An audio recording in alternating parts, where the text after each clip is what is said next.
This is John from ID Tech Camps, here to give you a walkthrough of a mission to the moon in Kerbal Space Program for the Kerbal Upskilling project. So our goal here, I'm going to be walking you through the design of our ship that we're going to be using to get to the moon, and also just each step along the way to give you some of the sort of terminology and thought process behind performing these maneuvers to get to the moon and back.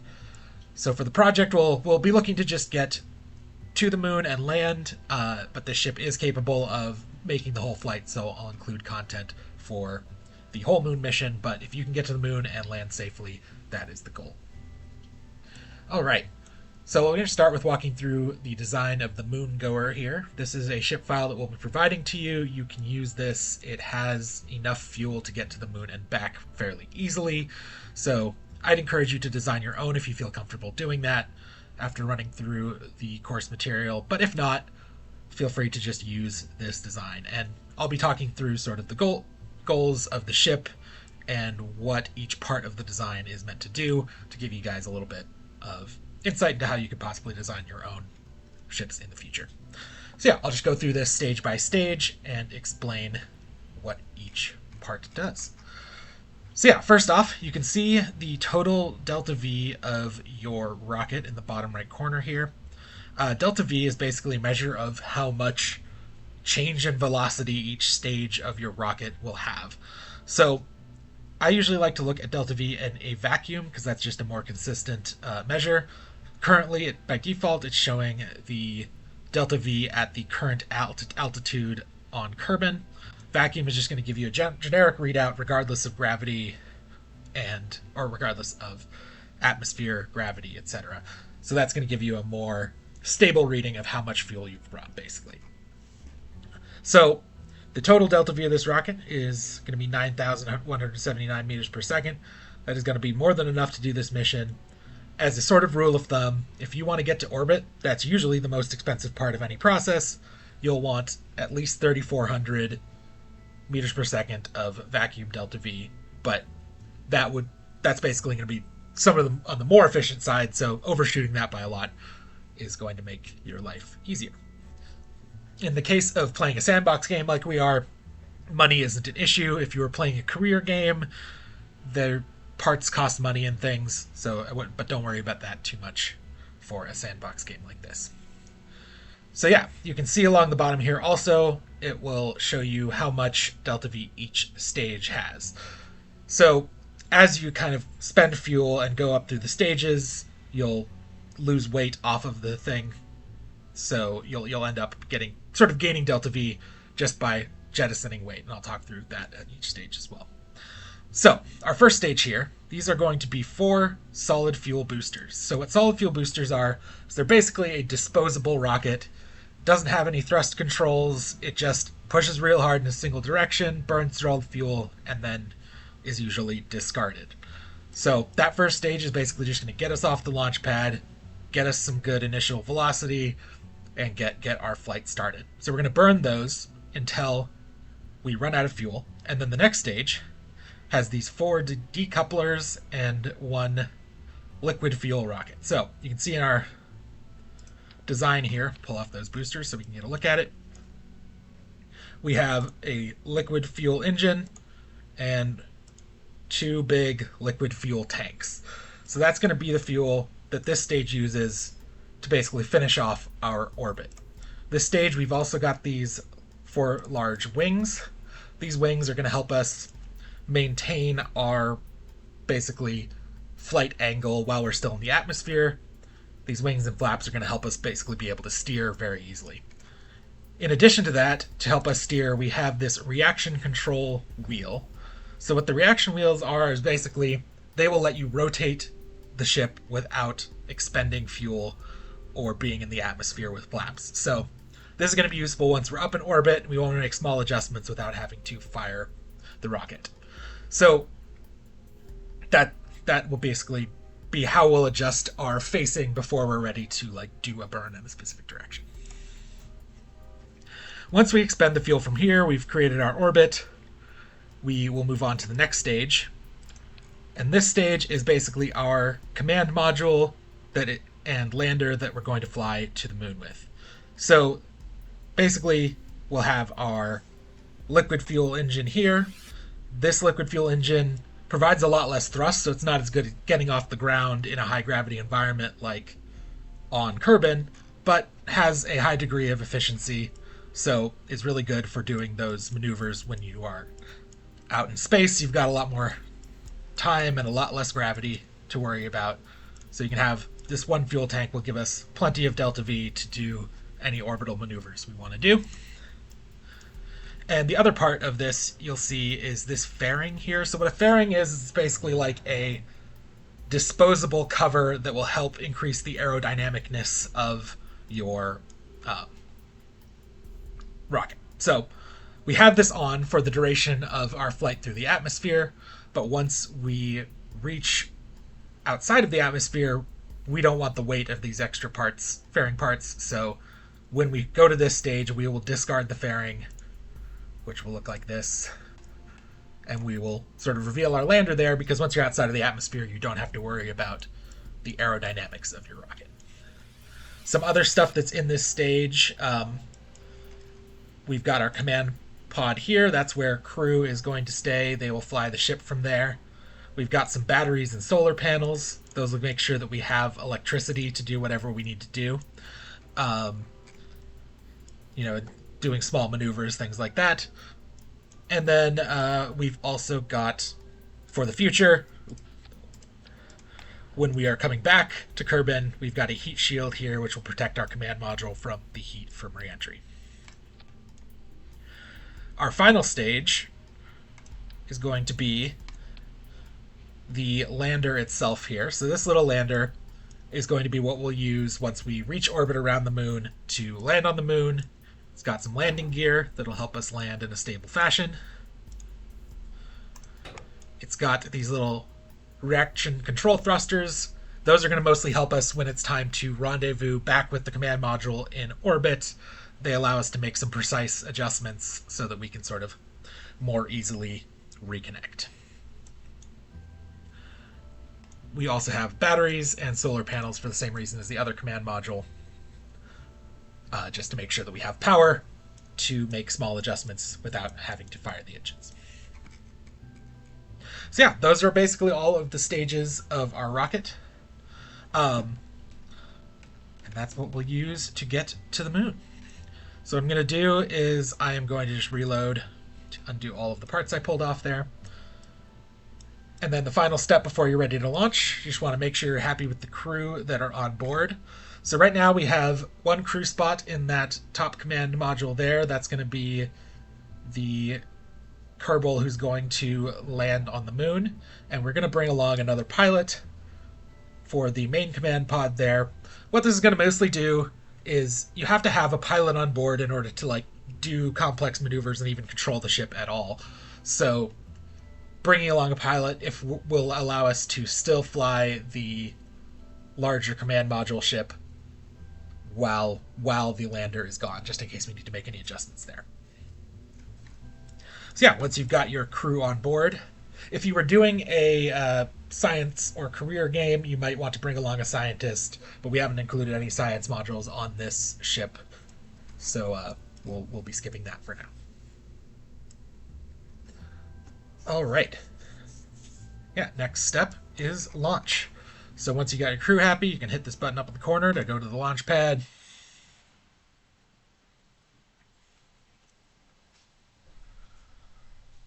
And once you're on the launch pad, before you launch, what you're going to want to do is activate the stability assist mode. So that's going to be this button up to the top right of the nav ball. Nav ball at the bottom center of the screen here is going to tell you basically what direction your ship is pointed.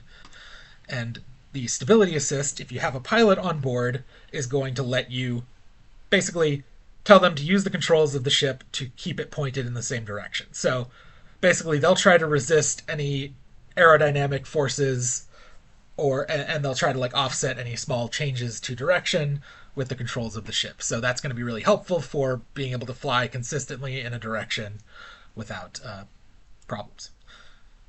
All right, so before we fire off our launch here, let's talk through our first step. Our first step is going to be getting into orbit around Kerbin. So, hitting the M key to open up the map. You can see we're going to be launching here from Kerbal Space Center. Our goal is going to be to fly east, and that will create a circular orbit eventually around Kerbin. So that's going to be our first step. So Kerbin has an atmosphere that's going to sort of resist us and provide us with air resistance as we fly up. We basically want to get out of that atmosphere and then create the orbit outside of the atmosphere so we can have a stable orbit. The atmosphere ends around 70 kilometers, so as you can see we are at 94 meters above sea level here. We are going to look to get above that 70 kilometer mark outside of the atmosphere, and then we are going to burn the engines to create a circular orbit around the planet. Alright, in order to do that, we can start with our first stage here. I'm going to fire off these solid fuel boosters. So we just want to get lifted off and some good velocity here. You can see your velocity relative to the surface on the top of the nav ball here.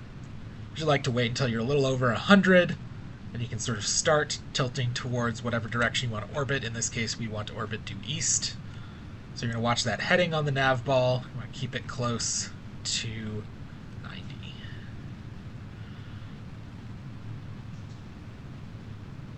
And you can sort of start going towards the east, getting that angle. This is called a gravity turn, and it's going to help basically use gravity to help us make a circular orbit rather than just resisting gravity by flying straight up.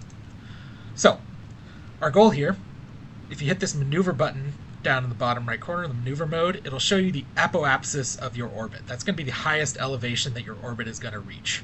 So, we need that to be above 70 kilometers in order to make a safe orbit. These solid fuel boosters have more than enough to do that, so we're going to actually overshoot that by a while with the solid fuel boosters.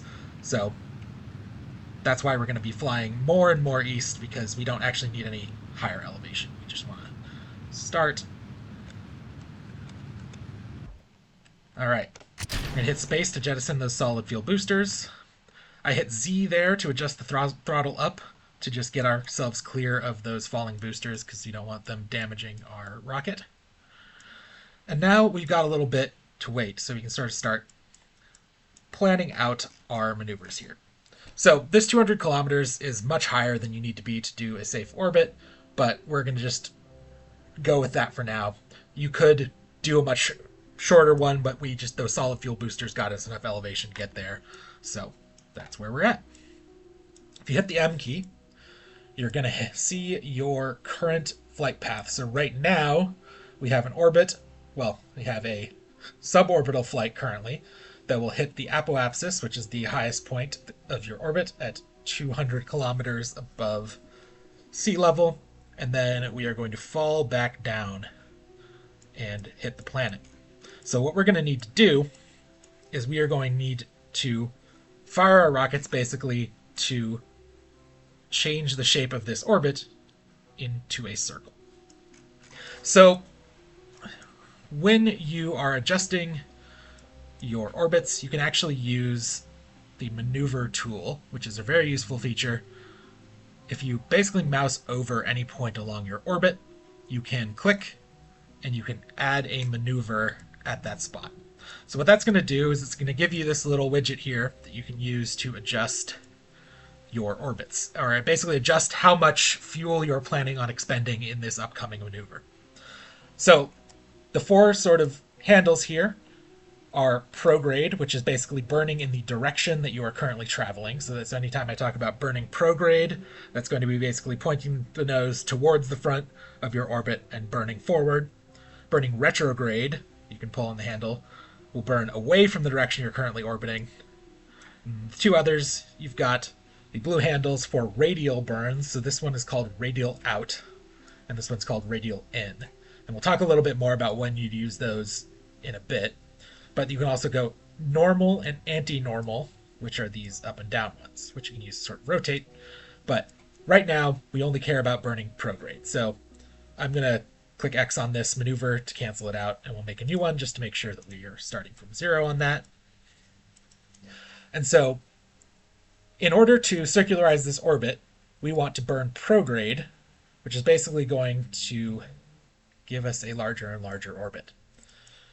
So you can see in the bottom left here, you can see what the apoapsis and periapsis, which is actually the lowest point of your orbit, will be after the proposed maneuver. So here, by burning prograde, we can get a periapsis that is above that 70 kilometer mark, and that will get us basically the orbit, circular orbit that will not be dragged back into Kerbin's atmosphere.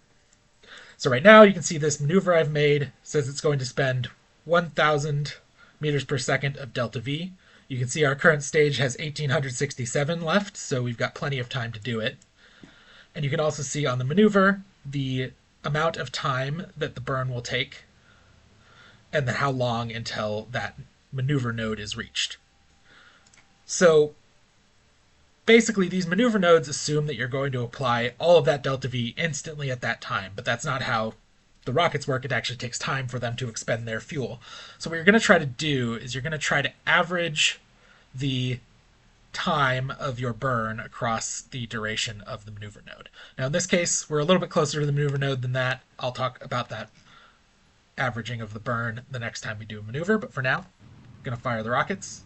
I'm going to click maneuver on our stability assist system here. What that's going to do is it's going to have the pilots point the nose at the maneuver that you're performing, and it will do the burn for you. So I've hit Z to hit the full throttle here. We're burning. We see how many meters per second of delta V are left in our proposed burn. We see how much more burn time is required, so we're going to burn for another minute here. And as you can see, this little blue line that represents our actual orbit is growing to match the maneuver's proposed orbit here. So our goal in circularizing orbit, we would want an apoapsis above 70 kilometers and a periapsis above 70 kilometers, and that will be a stable orbit above the atmosphere of Kerbin. You can see we're just about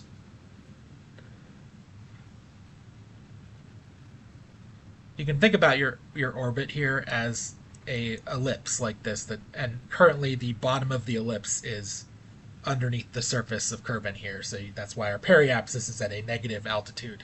So by burning, we are raising the periapsis to be a positive altitude. All right, so we've just come out the other side here, and once your burn is done, you can see I only have 0.7 meters per second of delta V off of our proposed maneuver. So you can see our orbit's pretty close to what we proposed there, but the important thing is we are an apoapsis of 209, periapsis of 100, so our orbit is outside of the atmosphere. So we are now in a stable orbit around Kerbin. So that's the first step of our flight to the moon done. While we're here, I do want to talk a little bit about sort of maneuvers and what each direction of orbital burn will do to your orbits, because this will be really useful for planning future missions. So I'll create a maneuver node over here at the periapsis of our orbit to sort of talk about that. So now that you're in a stable orbit here, we can sort of see what each of these things will do to your orbit.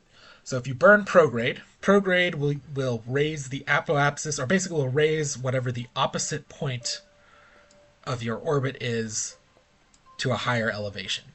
So for burning, I'm dragging this maneuver node around basically just to see where on our orbit it would happen. It will basically push the opposite side of your orbit in that direction.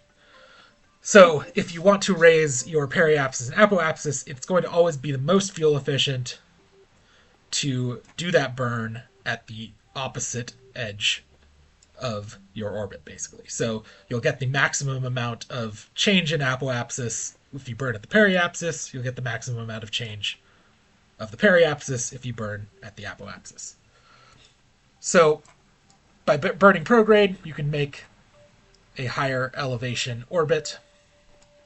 By burning retrograde, you can create a lower elevation orbit. So a lot of your orbital maneuvers are going to focus around those prograde and retrograde burns. So the other directions you can do, let's say you have a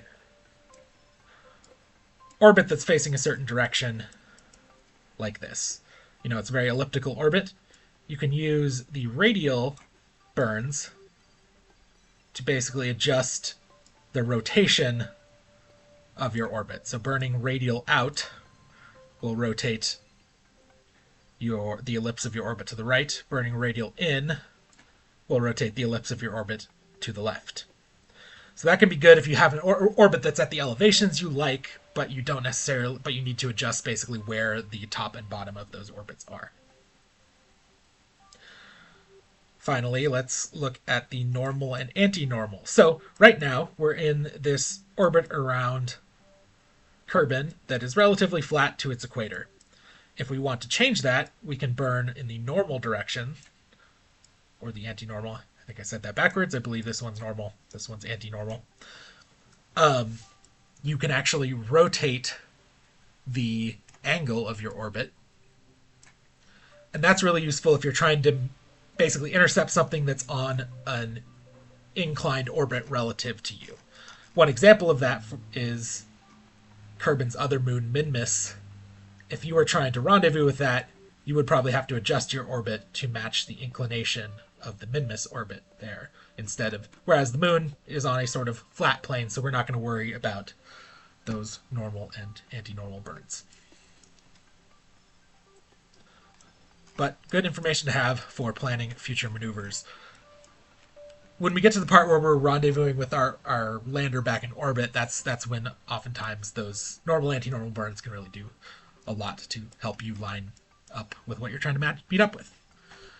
All right, so what I'm going to do here is we are going to basically move on to the next part of our moon mission, which is creating a rendezvous with the moon. So what we need to do basically is we need to get a high enough elevation orbit that we are going to be able to match the elevation of the orbit of the moon. So first things first, we are going to set the moon as our target. That's just going to give us this orbit for reference. It'll highlight it for us. It will also show you if you're off an inclination with its orbit. We are currently 1 degree off, which is no big deal. We'll be totally fine with that.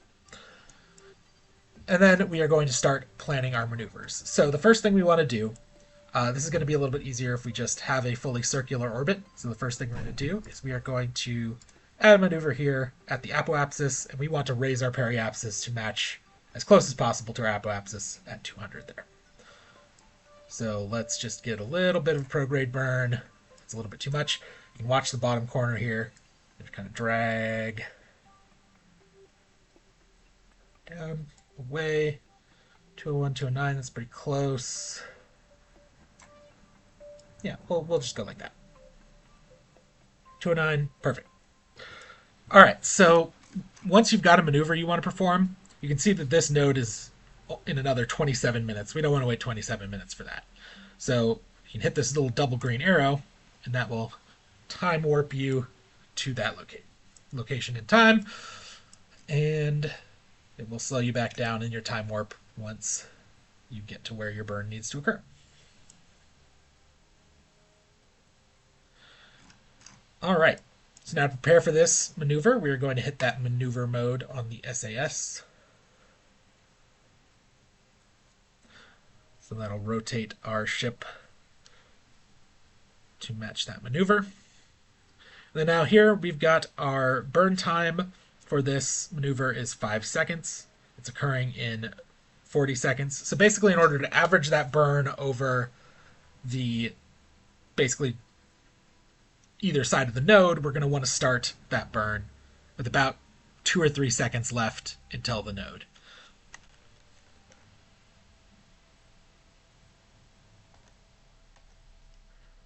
So I'm going to start when it hits 3 seconds here. Burning for 5 seconds. Then cutting it off. Do a little more. All right. So now we've got a pretty circular orbit. That's going to make it as easy as possible to create our rendezvous with the moon. So now, we're going to need a maneuver that's basically going to push the apoapsis of our orbit out to the elevation that the moon is at.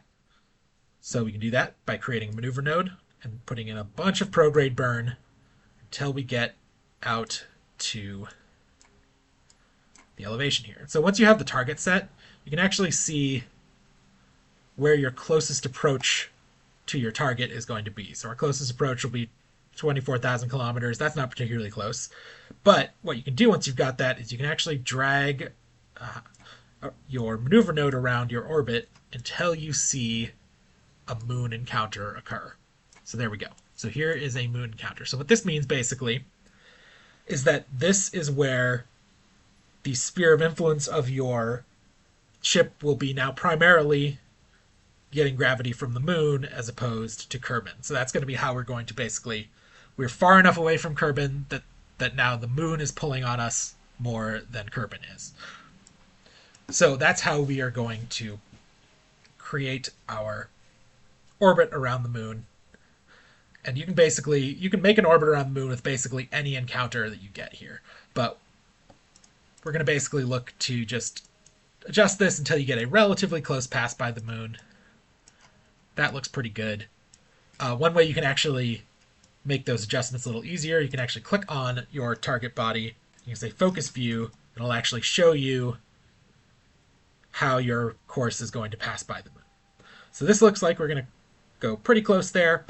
But once you're working on a maneuver, you can actually use this graphical maneuver editor in the corner here. And you can use little clicks to make adjustments in time back and forward. So these little arrows will go back and forward. You can also change how much prograde or retrograde burn by clicking each of these little handles.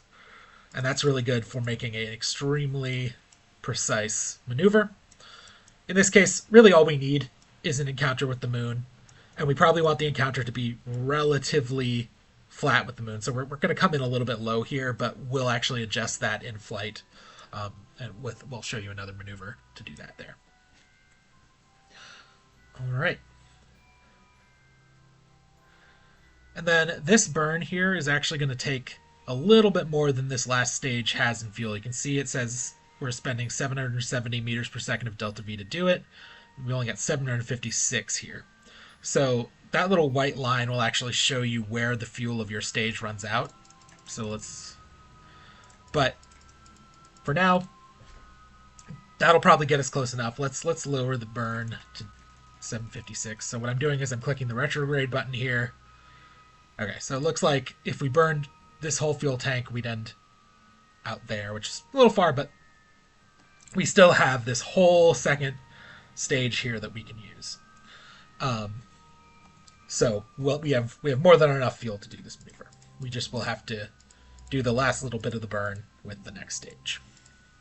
So I'm going to just adjust. Let's get that relatively close approach, and looks pretty good. Okay.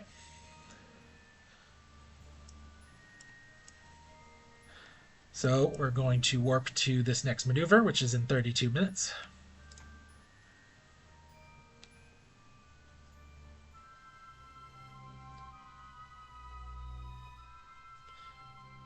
Just so we can see what it'll look like over here. I'm going to put my focus back over.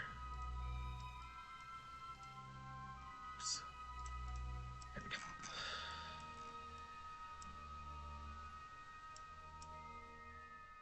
Alright, so it's a 1 minute burn. 53 second burn, just about 1 minute. So we're going to start a little under 30 seconds from when the burn is scheduled to occur. I'm going to use the period key, so comma lowers your time warp, period increases it. You can speed up your time warp there.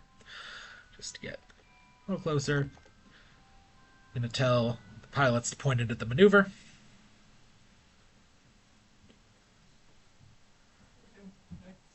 And then when we hit 26 seconds, which is about half of our burn time, start burning.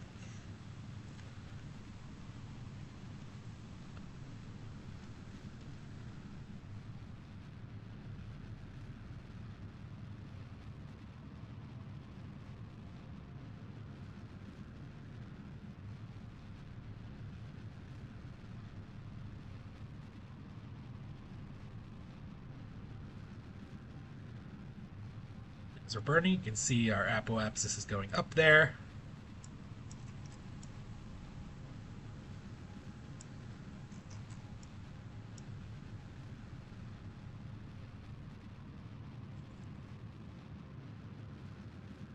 Seconds of burn left. We should get our moon encounter here relatively shortly. We're also about to run out of this stage of fuel. I'm going to hit spacebar to change the stage. You have to be outside of the map to do that. And then that'll finish off our burn. So we've jettisoned that empty fuel there, and we are now on our vacuum-focused ship here. And I'm going to hit spacebar one more time to go to that fairing deploy stage. I'm just going to discard the extra weight from our fairing because we're outside of the atmosphere and don't need to worry about aerodynamics. All right, and you can see what our eventual periapsis actually looks like here. So let's focus our view on the moon and see what our orbit's going to look like. So yeah, we're still coming in pretty close to the maneuver that we planned, but we can actually get that a lot closer by doing a small burn along the way to adjust our course. So what we're going to do is I'm just going to grab somewhere probably about halfway along the route there.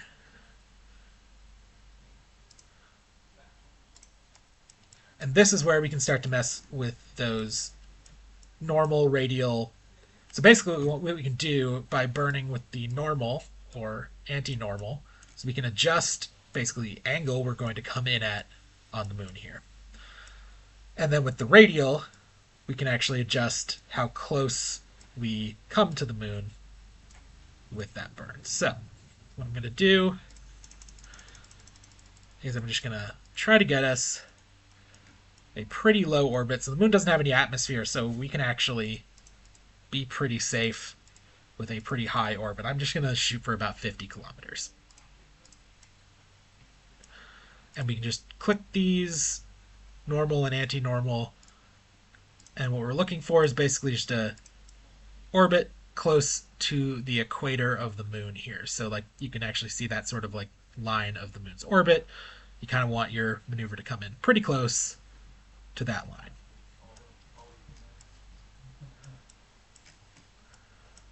And as you can see, it's actually a relatively cheap burn. It's only used 44 meters per second of delta V to get there.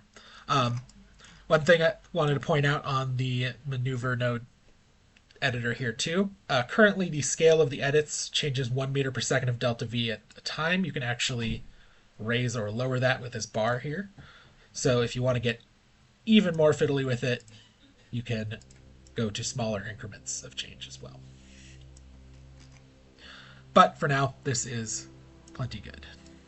Just do but if you wanted to get it extremely flat, you can do small adjustments there.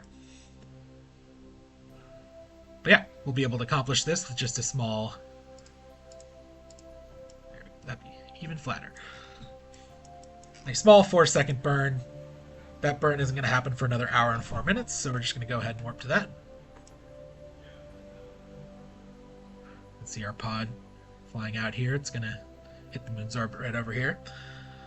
Yeah, for this quick 4-second burn, we are going to hit the maneuver. So this is going to have our pilots point the ship in the right direction.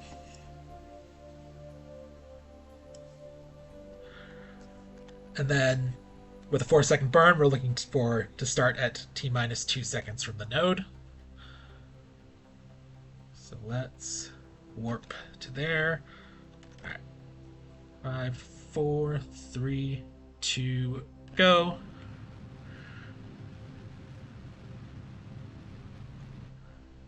All right. You can see how we did. We got pretty close to what we said we were going to do on our maneuver there. We got a periapsis of 52 kilometers. That's pretty great. All right. So now let's look at what we need to do when we actually arrive at our encounter with the moon. So right now, we are going to just kind of fly past the moon and then get launched way off into space. So that's not ideal. We want this to be a circular orbit around the moon so that we can orbit and then land. What we're going to need to do that, if you remember, when we adjusted the apoapsis of our orbit we burned at the periapsis of the orbit to change its elevation. So right now, if you think of our orbit as an ellipse, this is a giant ellipse where the apoapsis is going to be somewhere way, way out there, and it's actually not even going to happen until we leave the gravity of the planet. So what we can do is burn retrograde at our periapsis, and that's going to pull that apoapsis back down towards the moon. So what we can do is we can then create a circular orbit by just burning retrograde at the periapsis. So what we're going to want to do is we're going to get just as close to a circular orbit there with our maneuver as we can. So we're looking for like 52 kilometers on either side. Okay. And we'll just adjust the timing there a little bit and just kind of fiddle around until you get... That's pretty dang close. As long as it's within a couple kilometers, you're going to be fine. Cool. So that planned burn, that'll be a 265 meters per second of delta V burn in the retrograde direction, and that's just going to basically pull the top of our orbit all the way back down until we've got a circular orbit around the moon. So we'll just warp to that point in 4 hours. As you can see, our moon Goer is about to enter the moon sphere of influence. So when it hits that point, the gravity of the moon is going to start pulling us and altering our course here. So now we are just about at our maneuver. We've got a 28-second burn, so we're going to look to do that 14 seconds before the node.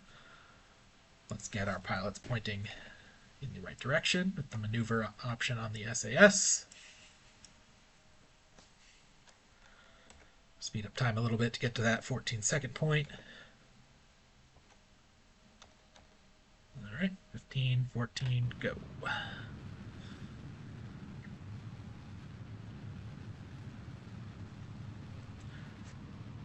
That little camera change you saw there usually happens when your orbit changes into an orbital trajectory, so that is a good sign.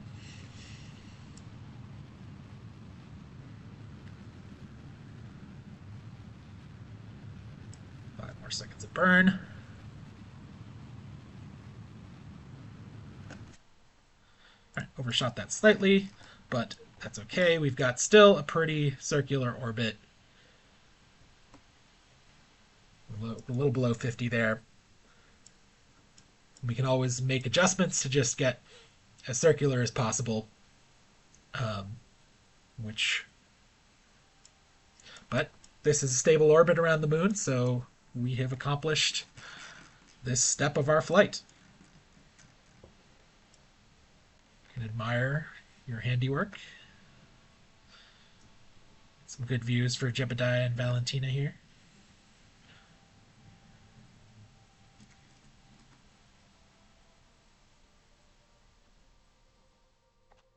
Right. There's Kerbin off in the distance there.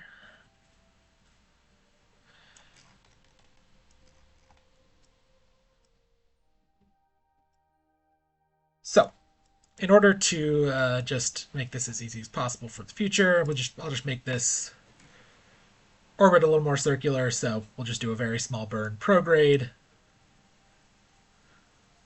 to get those within a kilometer of each other.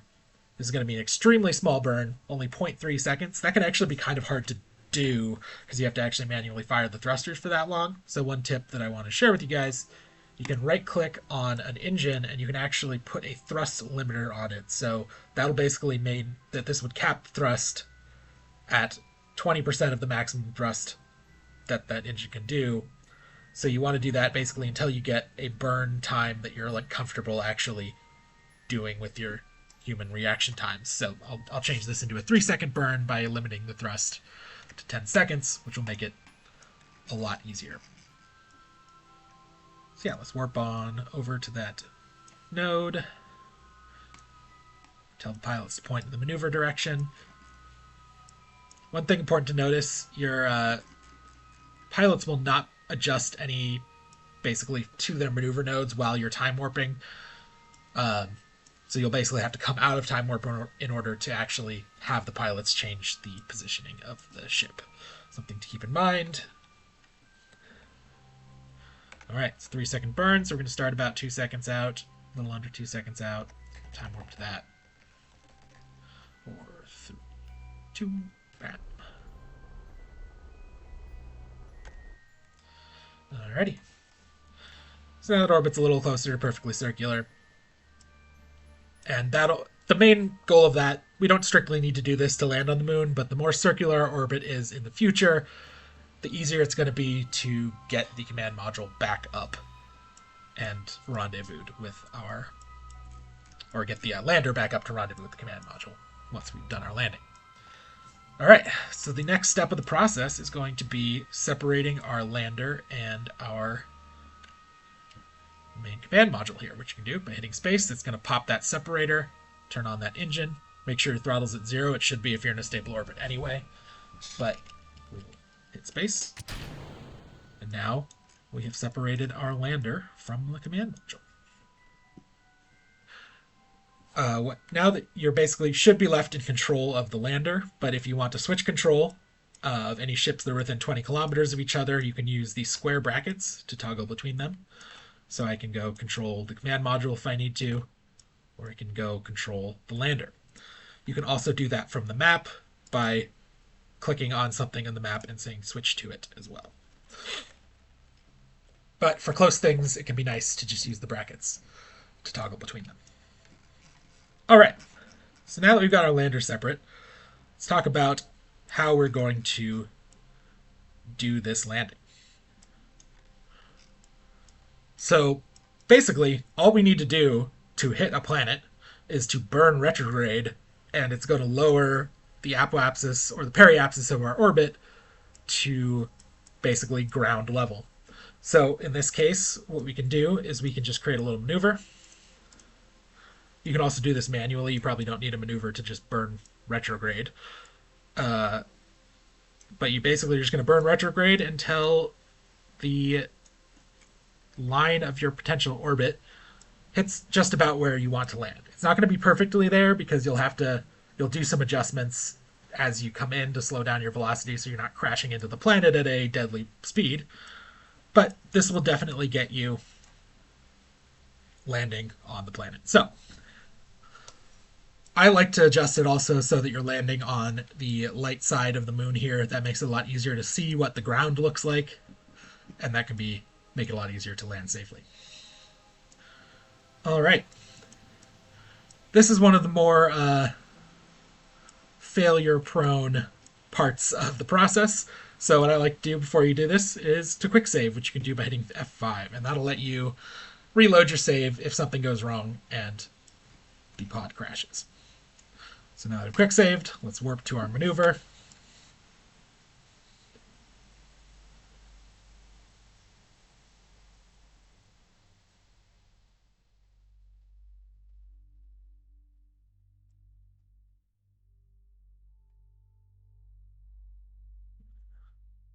Let's hit the maneuver, but really at this point you could also use these controls that will align to the various burn directions. You could just go retrograde. So I think for the sake of example, I'll not use a maneuver for this one. I'll just show you what it looks like if you're just doing it without the maneuver node.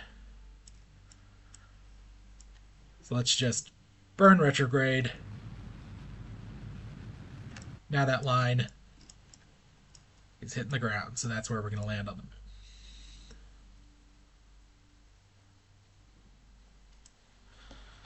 Alrighty. So we're going to speed up a little bit.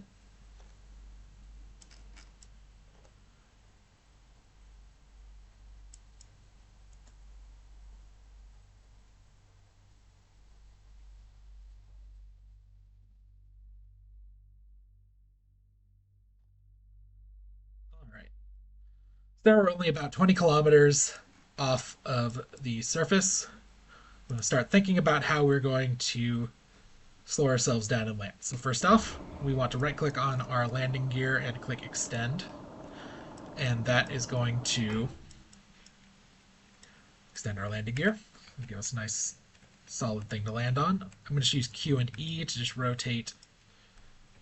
So we're kind of facing, so our nav ball, we can kind of see how we are relative to the ground.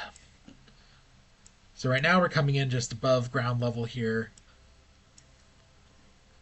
And we've actually got our elevation is currently set to sea level, which is going to be basically the lowest points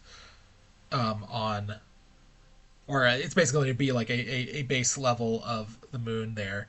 What we want to do is click this little icon. That'll actually change it to terrain level. So we're actually only 13 kilometers over the ground level here. And so what we're going to want to do is we're going to wait until we're probably about like 5 kilometers, 6 kilometers above the surface. This is going to be different based on how fast you're coming in. But we are going to, I think we'll be able to stop with about that amount to go. So you can always start stopping earlier, but it's the most efficient is to burn as little as possible to stop yourself. All right, so now we're under 10. And basically, I've got myself pointed retrograde here because that is going to basically be canceling out our direction of travel because you're burning away from the direction of your flight. So by burning retrograde, we will lower our velocity relative to the surface, and that will basically slow us down so that we can come in and land safely. So I usually like when landing to just keep it pinned on retrograde with the stability assist. And you want to be hitting the ground probably at no greater than 15 meters per second, but lower than 10 is ideal. So we've got a lot of slowing down to do. We're about 6,000, 7,000 meters above the surface here. I'm going to just, for safety purposes, start slowing us down. So you can see that velocity relative to the surface is going to be decreasing.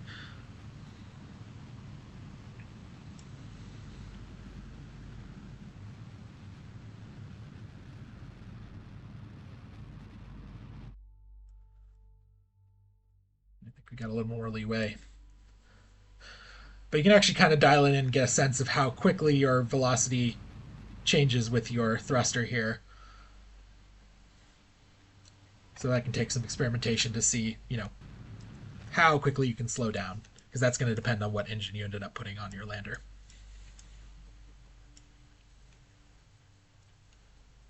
And also the weight of everything that you brought with you.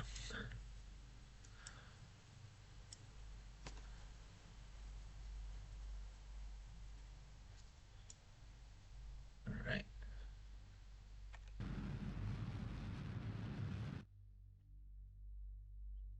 A couple bursts, slow down. Looks like we're coming in a relatively flat spot, so that's going to be nice. All right. Getting pretty close, so I'm going to try to just get us into a safe landing speed, and then we can kind of just coast in at a pretty slow speed here. So as you can see, as we get closer to landing, retrograde is going to become more and more flat. So this is also a good way to keep yourself level as you fall. And then you can use small thrust to land very slowly. So this will keeping it under 10 meters per second of landing. The slower you land, the safer you are.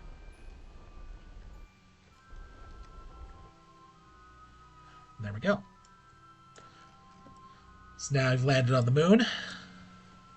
Next order of business is getting our flag planted.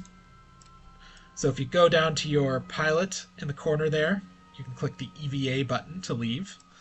Once you're in the EVA, you can hit space to let go. Got a lot of low gravity on the moon. You can just WASD to move, space bar to jump. Get some cool altitude there. See Kerbin above us, and that actually is our little command module orbiting right above us over there, 50 kilometers up. Yeah.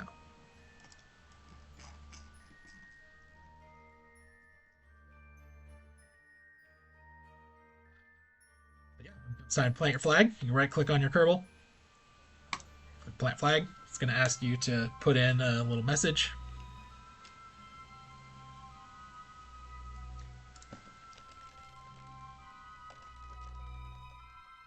Moon landing. We did it. Alrighty.